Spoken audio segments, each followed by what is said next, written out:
नमस्कार। जय हिंद, वंदे मातरम। आप देख रहे हैं बाबा 9। मैं आपका दोस्त और होस्ट भूपेंद्र।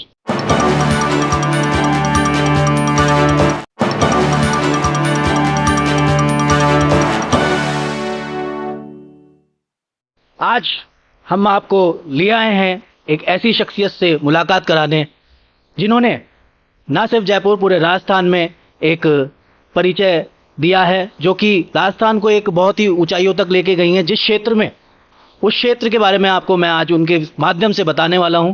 और वो क्षेत्र एक ऐसा क्षेत्र है जो कि हर इंसान की ज़िंदगी से सीधे ताल्लुक़ रखता है, जुड़ाव रखता है। वो है स्वास्थ्य, हेल्थ।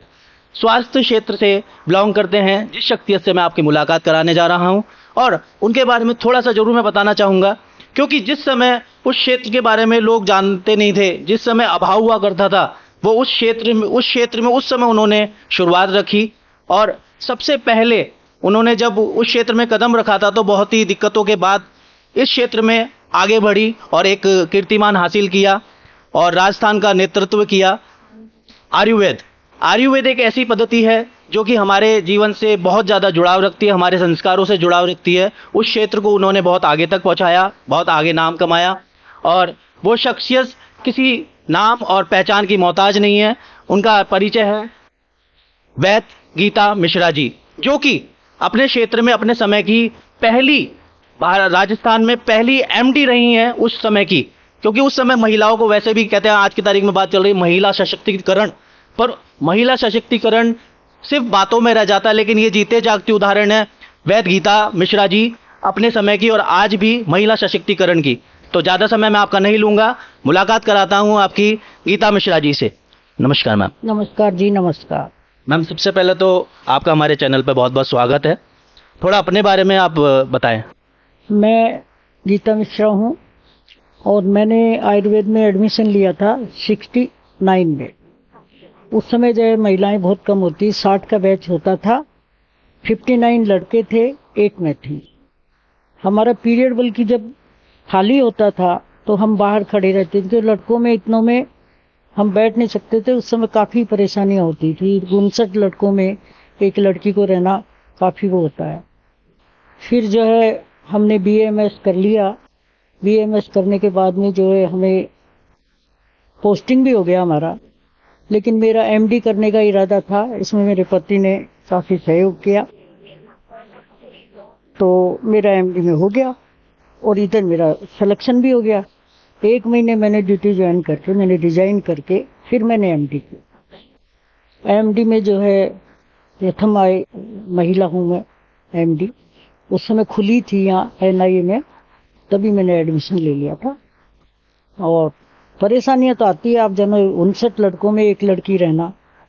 जो उनका सफ़र रहा, 10वीं क्लास उन्होंने जब की, उसके बाद से उनकी शादी हो गई। शादी के बाद से लेके MD तक का जो सफ़र रहा, उसमें जो एक महत्वपूर्ण रोल और किरदार जिन्होंने निभाया था वो थे उनके पतिदेव प्रेम नारायण मिश्रा जी।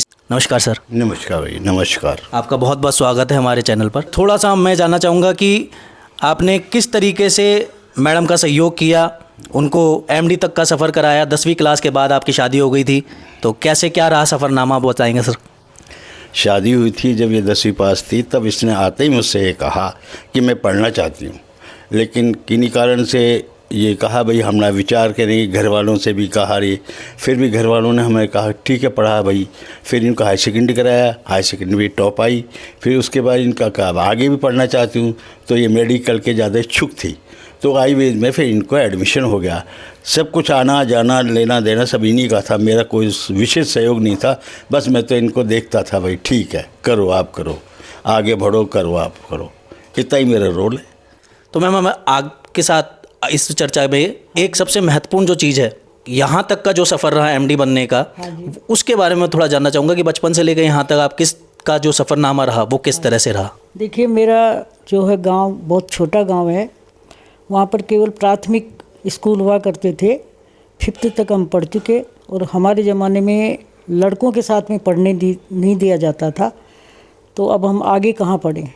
पढ़ाना तो था घर वालों को, लेकिन कहाँ पढ़ाएं। तो हमारे पास में 12-13 किलोमीटर दूर एक थानागाजी तहसील है, वहाँ मुझे 6ठी 7वीं 8वीं करवाया। उसके बाद में स्कूल लड़कों का था, इसलिए हमारी पढ़ाई बंद कर दी और अब 5 साल तक हम घर में बैठे रहे। अब 5 साल तक लड़की बैठी रहे तो फिर शादी की भी शुरू हो जाती हैं बातें। पहले तो जल्दी कर दिया हाँ, करते थे। तो वो शादी की बातें शुरू हुई तो लड़के ने सीधा यही कहा कि भाई 10th होती तो मैं ले लेता, और उस समय 10th काफ़ी अच्छी मानी जाती थी। तो हमारी मदर ने कहा कि भाई मेरी बच्ची तो पढ़ने में तो होशियार है, तुम 10th का भर दो। हमने भर दिया। 5 साल के गैप के बाद में, 8वीं के बाद में 5 साल का गैप रहा और हमने जो है 10th का भर दिया। और 10th में हम मतलब 10 लड़के रेगुलर पढ़ते थे, मैं प्राइवेट घर में पढ़ती थी, मैं पास हो गई, वो 10 लड़के फेल हो गए। तो मेरा मतलब उत्साहवर्धन हो गया कि मैं बहुत कुछ कर सकती हूँ, 5 साल बैठने के बाद भी सफलता मिल सकती है। तो उसके बाद में जो है हमारी 10th कर लिया हमने, 1 साल बैठे रहे, फिर जो है हमारी सगाई हुई। तो हमारे श्रीमान जी ने ये कहा कि आगे पढ़ोगी क्या? मैंने कहा मुझे तो बहुत इच्छा रहती है पढ़ने की। तो बोले ठीक है आप पढ़ो तो मैं आपसे शादी कर सकता हूँ। हमने कहा हम तो पढ़ेंगे।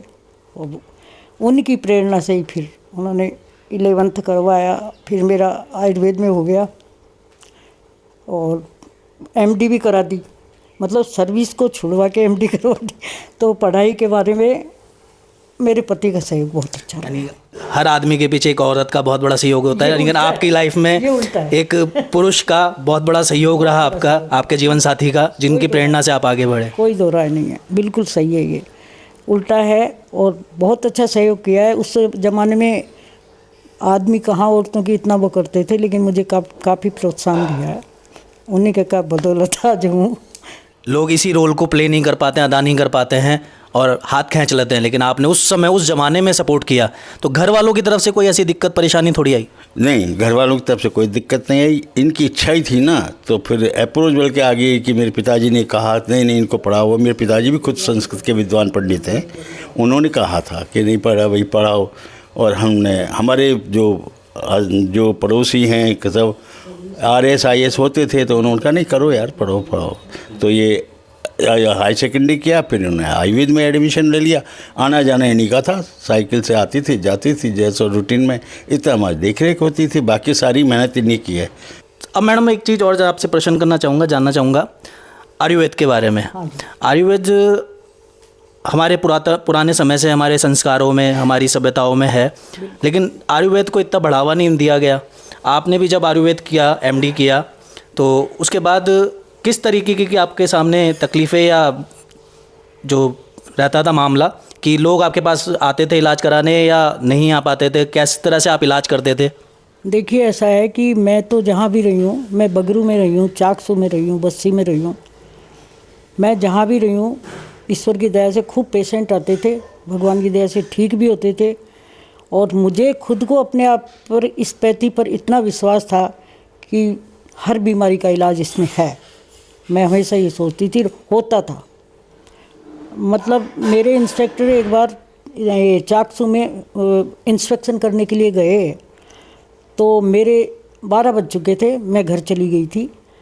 तो चपरासी बुलाने के लिए आया कि साहब आए। मैंने कहा यार कौन से साहब आएंगे, मैं तो 12 बज गए, मैं तो करके आई हूँ। कि नहीं वो DO साहब आए हैं।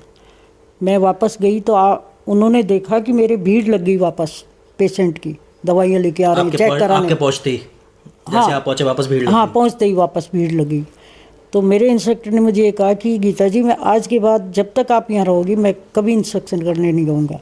मुझे उम्मीद है आप बहुत अच्छी जो है यहाँ कर रहे हैं, टाइम टू टाइम आते हैं सब, और चिकित्सा बहुत अच्छी चल रही है आपकी। और मुझे हमेशा विश्वास रहा है आयुर्वेद पर बहुत अच्छा। मैंने आयुर्वेद को बढ़ावे के कारण मैंने पत्रिका में दिया है, एक नवभारत टाइम्स आता था उसमें। और जब मेरा फर्स्ट पोस्टिंग मांगलियावास में हुआ तो मैं जब गई तो मैं फ़ोटो वगैरह होती थी उसमें पत्रिका में, तो एक लड़का लेकर आया, कहने लगे साहब आप यही हैं क्या? मैं आयुर्वेद के बारे में लिखती थी इसमें नवभारत टाइम्स में, और मैं इसमें रेडियो में मैंने टॉक्स दिए आयुर्वेद के बारे में। मैंने सबसे पहले मेरी टॉक थी कि जनता आयुर्वेद की तरफ आकर्षित क्यों नहीं है, एलोपैथी की तरफ ही आकर्षित क्यों है। सबसे पहला मेरा ये टॉक थी, और मैंने आयुर्वेद के प्रचार प्रसार के लिए काफ़ी वो किया है। साथ ही साथ मैम, अब मैं आज के परिवेश के ऊपर बात करूंगा। मौजूदा समय में आज दिनचर्या लोगों की बदल चुकी है, समय का ऐसा रहा है पलड़ा कि लोग बिल्कुल अस्त व्यस्त हो चुके हैं, तो आज के जीवन शैली को देखते हुए आप थोड़ा प्रकाश डालेंगे कि किस तरीके से लोगों के बारे में एलोपैथी की तरफ जो अग्रसर हो रहे हैं, आयुर्वेद की तरफ रुझान नहीं है, तो थोड़ा बहुत इसके बारे में थोड़ा बताएं। आजकल क्या है, देखो रहन सहन और खान पान ये सभी जो है बदल गया है। जैसे जल्दी उठना चाहिए, कोई जल्दी नहीं उठते, जल्दी सोना चाहिए, जल्दी नहीं सोते। खान पान का है जो ये फास्ट फूड वगैरह जो आजकल चल गए हैं, सभी लोग उसी को पसंद करते हैं। ऐसा आहार पसंद करते ही नहीं, दाल रोटी खाना है, सिंपल चटनियाँ खानी है, ऐसे कोई चीज़ खाते नहीं है, सब फास्ट फूड खाते हैं। तो आजकल जो ये बीमारी जैसे आपके डायबिटीज़ है बहुत भयंकर फैली हुई है। क्यों फैली हुई है? इसमें क्या है, आहार का है और रहन सहन का है। आप रहन सहन और आहार को यदि बदल लोगे तो आपकी आधी बीमारी तो वैसे ही चली जाएगी। अब एलोपैथी की मेडिसिन लेते रहते हैं, मैंने देखा 10-10 साल ले रहे हैं, लेकिन आज तक डायबिटीज़ ठीक नहीं हुई है, उसी स्तर पे चल रही है। फिर भी जनता चाहती है कि वही दवाई लेती रहती है, चेंज नहीं करती है। मैं आपको एक उदाहरण देती हूँ डायबिटीज़ का बहुत अच्छा। मैं पत्तों पे बहुत विश्वास करती हूँ, पत्तों का स्वरस वगैरह देती हूँ, पत्तों के काढ़े वगैरह देती हूँ। तो मैं पार्क में बैठती हूँ करीब 1 घंटा, महिलाएं वगैरह पेशेंट वगैरह आते रहते हैं वहाँ। तो आप ये देखो कि मेरे आँखों का ऑपरेशन होने वाला था, पेपर में आया मधुरिमा में कि काले अंगूर खाओ और डायबिटीज़ भगाओ। अंगूर हमें पसंद थे, हमने जम के खाए, जितने सीजन में जितने दिन चले पूरे टाइम खाया। खाने के बाद में हमने टेस्ट, एक लेडी बोली कि मेरे साथ चलो आप, मैं टेस्ट कराया हूँ ब्लड का। मैं भी चलती हूँ। हमने कराया तो हमारे 260 डायबिटीज आई। आए हम वापस आते टाइम मैंने सीताफल के पत्ते लिए और उनको ला करके साफ करके चटनी बनाई, चटनी बना के उसका काढ़ा बनाया और मैंने 2 दिन लिया। 2 दिन के बाद में मेरा ऑपरेशन था, 2 दिन लिया, चेक कराने गई, 100 डायबिटीज आ गई और मेरा ऑपरेशन हो गया। केवल सीताफल के पत्ते से डायबिटीज इतनी कम हो गई। पूरे टाइम अंगूर खा लिए और डायबिटीज़ को कम कर दी, ऑपरेशन करा लिया। आज भी यही हाल है, जो भी पूछते हैं मैं बता देती हूँ, अमरूद के पत्ते हैं, ये सीताफल के, इनसे ही ठीक कर देते, काफ़ी पेशेंट ठीक होते हैं। ये है।